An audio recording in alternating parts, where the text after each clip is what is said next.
نحمدہ ونصلی علی رسولہ الکریم اما بعد فاعوذ باللہ من الشیطان الرجیم بسم اللہ الرحمن الرحیم رب اشرح لی صدری ویسر لی امری واحلل عقدۃ من لسانی یفقہوا قولی۔ السلام علیکم ورحمۃ اللہ وبرکاتہ۔ صراط مستقیم میں آپ سب کو خوش آمدید۔ پچھلے سبق میں ہم لوگوں نے اللہ تعالیٰ کے یہود کے ساتھ کیے گئے 4 عہد کا ذکر کیا تھا۔ وہ 4 عہد کیا تھے؟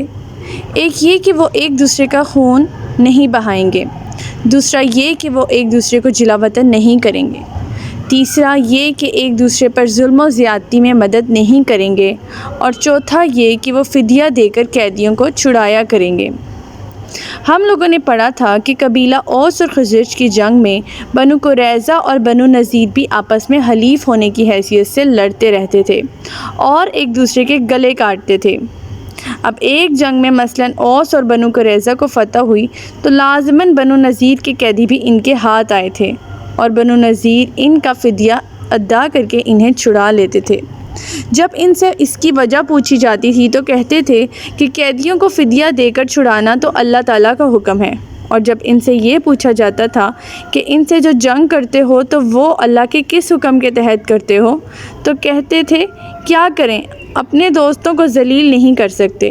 گویا 3 کام تو اللہ کے حکم کے خلاف کرتے تھے اور ایک کام اللہ کے حکم کے مطابق، جس کا سبب بھی وہ خود ہی بنتے تھے۔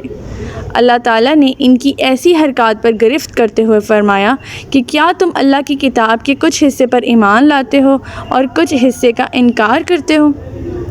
آج کی آیات ہماری آیت نمبر 86 سے لے کر آیت نمبر 90 تک ہے، جس میں ہم مزید ان کی اس سرکشی کا پڑھیں گے کہ کیا انجام ہوتا ہے۔ تو آیت نمبر 86 سے شروع کریں۔ آیت نمبر 86، بسم اللہ الرحمن الرحیم۔ اولئک الذین اشتروا الحیاۃ الدنیا بالآخرۃ فلا یخفف عنہم العذاب ولہم ینصرون۔ یہی لوگ ہیں جنہوں نے آخرت کے بدلے دنیا کی زندگی کو خریدا، لہٰذا ان سے نہ تو عذاب ہلکا کیا جائے گا اور نہ ہی انہیں کوئی مدد مل سکے گی۔ یعنی یہود مسلمانوں سے جو کچھ بھی بد عہدیاں کرتے رہے، سب چند روزہ دنیاوی مفادات کی خاطر کرتے رہے اور آخرت کے عذاب کا کچھ خیال نہ کیا۔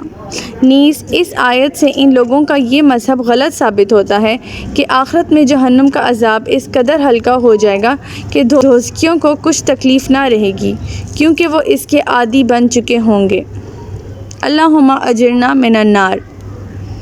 آیت نمبر 87، وَلَقَدْ آتَيْنَا مُوسَى الْكِتَابَ وَقَفَّيْنَا مِن بَعْدِهِ بِالرُّسُلِ وَآتَيْنَا عِيسَى ابْنَ مَرْيَمَ الْبَيِّنَاتِ وَأَيَّدْنَاهُ بِرُوحِ الْقُدُسِ أَفَكُلَّمَا جَاءَكُمْ رَسُولٌ بِمَا لَا تَهْوَىٰ أَنفُسُكُمُ اسْتَكْبَرْتُمْ فَفَرِيقًا كَذَّبْتُمْ وَفَرِيقًا تَقْتُلُونَ۔ اور بلا شبہ ہم نے موسیٰ علیہ السلام کو کتاب دی، پھر اس کے بعد پے در پہ رسول بھیجے اور عیسیٰ ابن مریم کو واضح معجزے عطا کیے اور روح القدس کے ذریعے ان کی تائید کی۔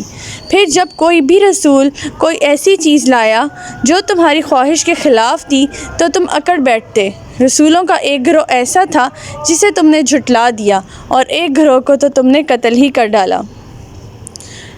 بنی اسرائیل کی طرف مبعوث ہونے والے انبیاء میں سے جن انبیاء اور رسول کا نام قرآن میں آیا ہے وہ یہ ہیں: ہارون، ذوالکفل، الیاس، مسیح، داؤد، سلیمان، لقمان، عزیر، یونس، زکریا، یحییٰ اور عیسیٰ علیہ السلام، جنہیں سریانی زبان میں یسوع کہتے ہیں۔ عیسیٰ علیہ السلام اللہ تعالیٰ کے حکم سے مردوں کو زندہ کرتے تھے، کوڑی اور اندھے کو فقط ہاتھ لگا کر تندرست کر دیتے تھے، مٹی کا پرندہ بنا کر اس میں پھونک مارتے تو وہ اڑنے لگتا، اور آپ لوگوں کو یہ بھی بتا دیتے تھے کہ وہ کیا کچھ کھا کر آئے ہیں اور کیا کچھ گھر میں چھوڑ کر آئے ہیں، اور ان تمام کاموں میں روح القدس یعنی جبرائیل علیہ السلام کی تائید آپ کے شامل حال رہتی تھی۔ مزید اس آیت میں 2 گروہ کی بات کی گئی ہے، ایک وہ جسے ان لوگوں نے جھٹلایا، یعنی سیدنا عیسیٰ علیہ السلام کو بھی انہوں نے جھٹلایا، رسول اللہ صلی اللہ علیہ وسلم کو بھی، اور سیدنا زکریہ اور سیدنا یحییٰ علیہ السلام کو تو قتل ہی کر ڈالا۔ سیدنا عیسیٰ علیہ السلام کو مروا ڈالنے کے در پہ ہو چکے تھے، مگر اللہ تعالیٰ نے اپنی خاص مہربانی سے انہیں اوپر اپنے ہاں اٹھا لیا۔ آیت نمبر 88 وَقَالُوا قُلُوبُنَا غُلْفٌ بَل لَّعَنَهُمُ اللَّهُ بِكُفْرِهِمْ فَقَلِيلًا مَّا يُؤْمِنُونَ، اور یہود یہ کہتے ہیں کہ ان کے دل غلافوں میں محفوظ ہیں جن میں کوئی عقیدہ نیا داخل نہیں ہو سکتا۔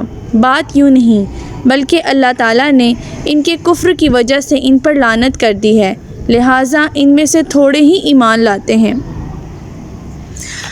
انسان کی یہ عادت ہوتی ہے کہ وہ اپنی بری صفات کو بھی خوبصورت بنا کر دکھانے کی کوشش کرتا ہے، اور حقیقت کا اعتراف کر لینا اس کے لیے بہت مشکل ہوتا ہے۔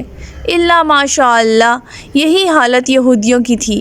وہ دین اسلام کو برحق سمجھنے کے باوجود اسے قبول تو اس لیے نہیں کرتے تھے کہ اس طرح ان کا مذہبی تفوق و اقتدار خطرے میں پڑ جاتا تھا، بلکہ چھن جاتا تھا۔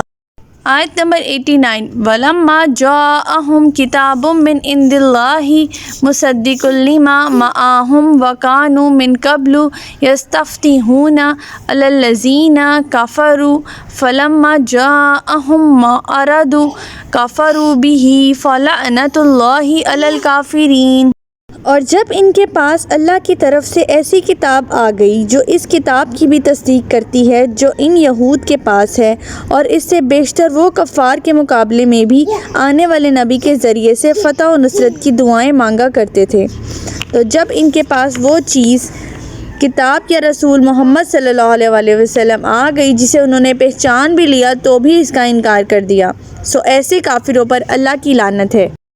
یعنی رسول اللہ صلی اللہ علیہ وسلم کی بعثت سے قبل یہی یہود جب عرب قبائل سے، جنہیں یہ لوگ ازراہ حقارت امی یا اجڑ سمجھتے تھے، پٹتے، تو اللہ تعالیٰ سے یوں دعا مانگا کرتے تھے کہ اے اللہ ہمیں اپنے نبی آخر الزماں کو مبعوث فرما اور ہم اس کے ساتھ مل کر ان کافروں پر فتح حاصل کریں گے۔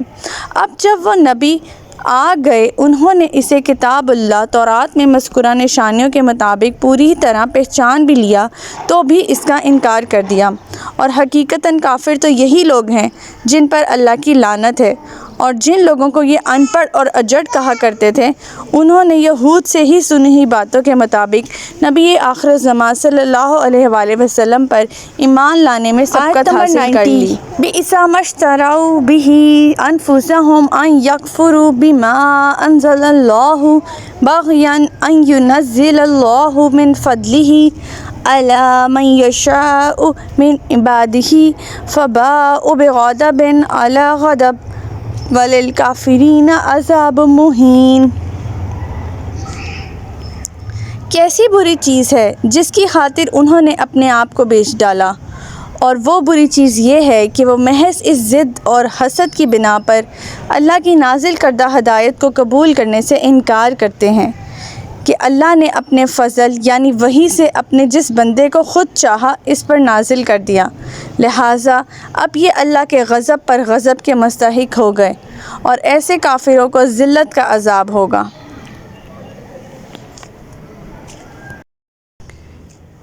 ان یہود کے بغض کی وجہ یہ تھی کہ نبی آخر الزماں صلی اللہ علیہ وآلہ وسلم ان کی قوم سے کیوں نہیں ہیں اور اس قوم میں کیوں نہیں پیدا ہوئے، حالانکہ یہ جس قوم کو ان پڑھ اور اجڑ اور اپنے سے حقیر تر سمجھتے تھے اس میں پیدا کیے گئے ہیں۔ اللہ تعالیٰ نے اس کا خود یہ جواب دیا کہ اللہ تعالیٰ اپنے کاموں کی حکمتیں خود بہتر سمجھتا ہے، اور اپنے بندوں میں سے جسے مناسب سمجھتا ہے رسالت کے عہدے سے نواز دیتا ہے۔ تم اس کے فضل کے ٹھیکیدار تو نہیں ہو کہ تم سے اللہ پوچھ کر اور جسے تم چاہو اسے رسالت عطا فرمائے۔ ذلت کے لیے نہیں ہوتا، بلکہ گناہ گار مسلمانوں کو جو عذاب ہوگا وہ انہیں گناہوں سے پاک کرنے کے لیے ہوگا، ذلیل و رسوا کرنے کے لیے نہ ہوگا۔ البتہ کافروں کو جو عذاب دیا جائے گا وہ بغرض تذلیل ہوگا، یعنی انہیں ذلیل کرنے کی غرض سے ہوگا۔ اللہم اجرنا من النار۔ ہمارا آج کا سبق یہیں تک تھا۔ اللہ تعالیٰ سے دعا ہے کہ اللہ تعالیٰ ہمیں استقامت عطا فرمائے اور ہمیں عمل کرنے کی توفیق عطا فرمائے۔